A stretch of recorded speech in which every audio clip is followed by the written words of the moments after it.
The interview with BJNN is brought to you by Biz Events, connecting the Central New York business community through events. I'm Norm Poltenson, the publisher emeritus of the Business Journal News Network, and I'm here this morning with Mayor Ben Walsh. It's a pleasure, Mayor. Good morning to you. Good morning, Norm. And I had the opportunity 14 months ago to interview His Honor when he was candidate Walsh, and come November, he walked away with, as I recall, a 54% That's right. margin on the vote when there were 4 candidates running, which is extraordinary, and he wasn't a member of one of the 2 major parties. Right. So first, congratulations. Thank you. And I had the chance to ask him a number of questions. And now, 14 months later, and with almost a year under your belt as the mayor, we go back and look at some of those questions and see how His Honor has done. Right. So why don't we start with something that's very strong in your background, which would be business development. If memory serves, you were with the old MDA for several years. Yeah. Urban development, and then of course with the former mayor, Mayor Miner, Right. you were at least 4 years in neighborhood and 6 economic actually. development. Yeah. 6 years. Yeah. Okay, so that's something that's focused, and for our business community audience, they're very focused on the question Right. of business and development in Syracuse, with a special focus maybe on downtown. So if you could address that a little bit. How have you done? I'm going to ask you to grade yourself when you're done. Well, I don't know about grading myself, but I think we've made good progress this year. I've really looked at the first year in many ways as kind of setting the table, laying that foundation for success, for growth. It started with a vision. So we established our vision early on in our administration.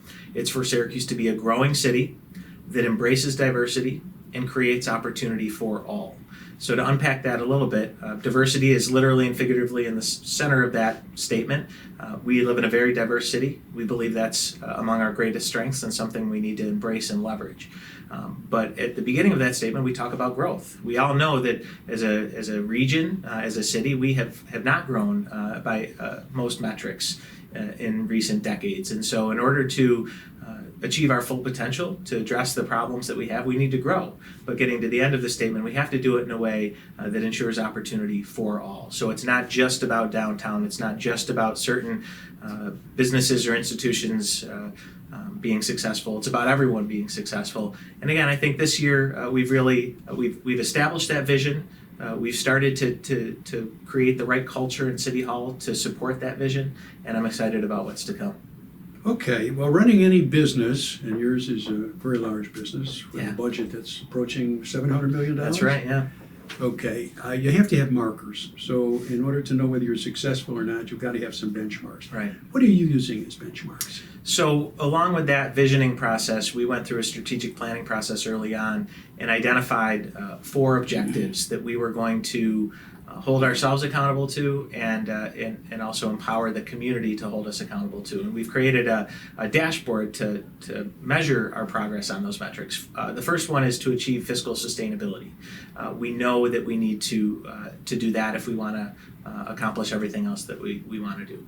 We want to deliver city services effectively, efficiently, and equitably. That's number 2. Number 3, we want to achieve economic growth and neighborhood stability. That's number 3.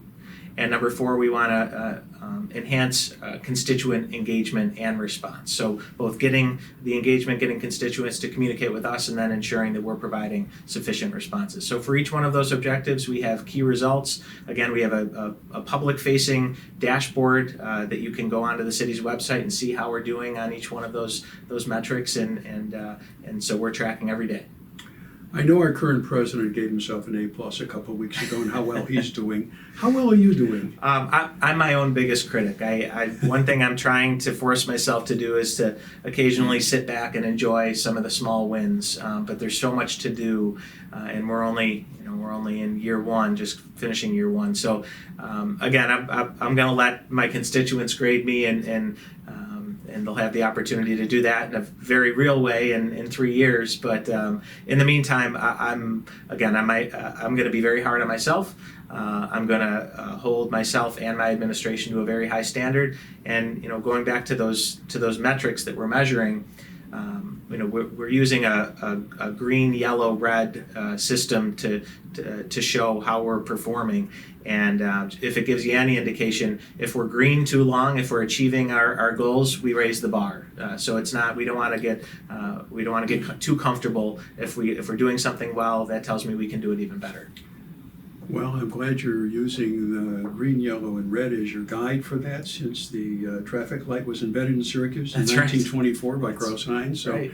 All right, Mayor, then we'll send the audience to the website to keep track of how well you're doing on a daily basis. Absolutely, yeah. So it's syrgov.net is our website, and there's a /dashboards, and it's all there for better or worse for our constituents to come to their own conclusions. And can the viewers make comments on the website?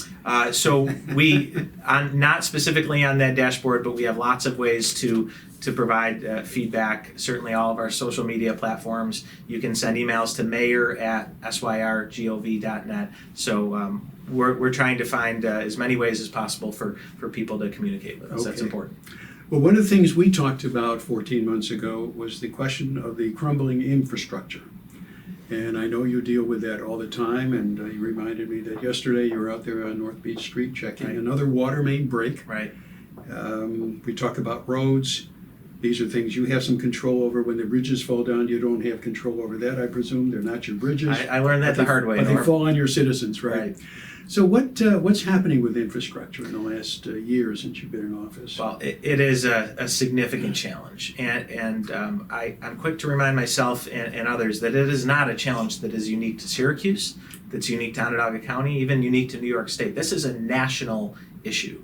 And I've had a lot of conversations with our federal representatives. Much of the infrastructure that we're now struggling to repair was built with federal dollars. And so the federal government has to be a part of the big picture solution. And I don't think that they're doing enough right now, although I think our federal representatives are certainly trying very hard.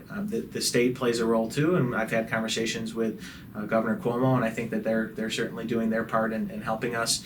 But it's a problem. We have over 300 water main breaks already this year, and we're not even at the end of the year, and the last one was a doozy, 16-inch transmission pipe pushing water up the hill to Eastwood and parts of the north side, and we were able to fix it in less than 12 hours, I think. So as I mentioned, we're very good at fixing water mains and water pipes. I wish we didn't have to be that good. Are you focused at all on the magnitude of actually trying to change the system, the piping and sewer system in Syracuse? Well, and what would that entail? Yeah, so I do want to make the point, as important as it is for us to get additional assistance from our partners in government, we do have to do better in being good stewards of our financial resources and our infrastructure. One way in which we're trying to do that is by implementing, and this started under the previous administration. We've tried to scale it, deploying more what we call dig once strategies. So there's a lot of reasons to dig into the road. You might be doing a utility replacement, you might be reconstructing the road, you might be fixing a water pipe or a sewer pipe, but it's expensive to dig into the road. So if you can, the less amount of times you have to do it, the better. And actually that's another metric that we're tracking on our dashboard. But where we can, where we know we have to make a cut into the road, we're trying to prioritize our infrastructure investments in those specific areas. So when we cut in once, we do it all.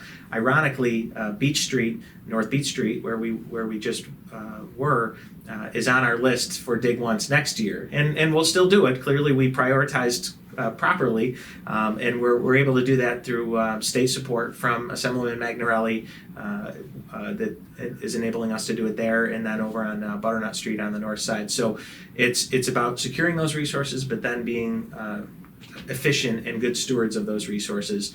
So it's ongoing, but I think we're getting better. All right. Well, the citizens keep wondering, since you mentioned roads, they keep wondering about I-81. Yeah. And the fact that nobody can make a final decision. Can you tell us where we are in this process and what do you think will happen? Yeah, so the next step in the process is for the state to release the draft environmental impact statement. And within that will contain the final options that will be considered. There's been a lot of discussion about do we rebuild, make it, and if we do that, it has to be taller and wider. Do we do what I'm a strong proponent of, which is the community grid option, which is essentially rerouting through traffic around an enhanced 481 and then accommodating local traffic through an enhanced street grid. And then there are those that believe that a tunnel it needs to be part of the solution. I happen to disagree with that, but the tunnel piece is really what's kind of held up the process. And so the state took this past year to conduct an independent analysis on the tunnel. The state DOT, which is really in charge of the process and has done a good job dealing with all of the moving parts, is analyzing that study. And then when we see the DEIS released, we'll know whether or not they still believe that they believe a tunnel is a potential solution. We expect that DEIS in January, and I think once that is released, which year, January? Good question. That's a fair question. January 2019. We've been told by state DOT that DEIS will be released then, and then I'm hopeful that things will start to move. Hopeful. Okay. Well, that's we'll stay tuned on the progress of I-81. Okay. Well, let's segue into government efficiency. You mentioned that earlier as one of your benchmarks, and I know when you were campaigning, that was a great concern to you. So you've been able to. What kind of efficiencies have you been able to effect in the first year? Well, it starts in many ways with the budget. So one of the first actions I had to take was preparing a budget with my administration and with the council. I'm very pleased to report that our first budget was approved unanimously by the council without any amendments. Extraordinary. Perhaps a little bit of beginner's luck there, but I also chalk it up to the inclusive process that we took. My goal was to make sure that when the budget showed up in the mailboxes of each of the common councilors, there were no surprises in there, and I think we accomplished that. And we did that by engaging them in the process. So when they received them, it wasn't necessarily the mayor's budget or the administration's budget; it was the city's budget. Yeah. And so that helped. In that budget, we were able to keep costs, our expenses flat compared to last year, which is rare. We challenged our departments when they submitted what they thought were their final budgets. I challenged them to cut an additional 5% from each of their budgets, but I didn't do that blindly. What we did was we provided data and information that informed their decision. So we showed them historical comparisons of what they budgeted versus what they spent, and I think they were surprised where they saw that there were areas where they consistently underspent and overspent, and that allowed them to get as close as they could to that 5% in a way that didn't ultimately impact services, because that's a priority as well. So we were able to keep a relatively flat budget. That's the good news. The bad news is there's an $11 million operating deficit, which is clearly unsustainable. So we have identified some efficiencies this year, but we need to continue to do that if we want to achieve that first objective of fiscal sustainability. Can you share with us some of the ones you've identified, how you would affect these efficiencies? Yeah, so one area where we're really excited about is is the opportunity we have with our streetlight network. So we are in the process of acquiring all of our streetlights, 17,500 and change. I think it's 504 or 507. But in doing so, there's both short and long-term opportunities there. In acquiring them from National Grid, the first thing that we'll do is we'll retrofit the lights with LED technology. And we will also take over the operations and maintenance, which we will likely contract out. But the conservative cost estimates of the energy savings associated with the LED conversion and the operations and maintenance is $3 million annually. Wow. So we're issuing over $30 million in debt to acquire those assets, but we have more than enough in savings to cover the debt service and to still achieve some savings at the end of it. So, with an $11 million deficit, that $3 million is real money. Were there any grants that you were able to receive, or it all had to be? So it's the financing is all being done. It's real money that we're spending, we're bonding for. We did partner with the New York Power Authority, thanks to the support of Governor Cuomo and his team, and that gets at the longer term opportunities, really economic development opportunities that come with that streetlight investment. They're going to be helping us equip all of our streetlights with all sorts of what we call smart city technology, sensors, small cells that will enable us to establish a connectivity across the city, which can help enhance city services that we're providing. Look at things like traffic management, public safety, but also allows us to share data across that network, which can support conversion to 4G, 5G technology. Working with our telecommunications companies can provide opportunities for public Wi-Fi, enhanced internet access. So that's a really exciting opportunity for us. Well, one last question on this. In order to plug that $11 million deficit, you had to reach into the rainy day fund? We have, yeah. And again, that's unsustainable. The good news is we do have a fund balance.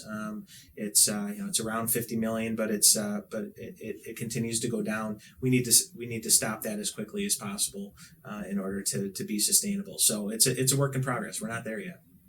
Okay. Not only stop the drain on the rainy day fund, but probably build it back up a little bit. That would be nice. I think our investors would appreciate that. Okay.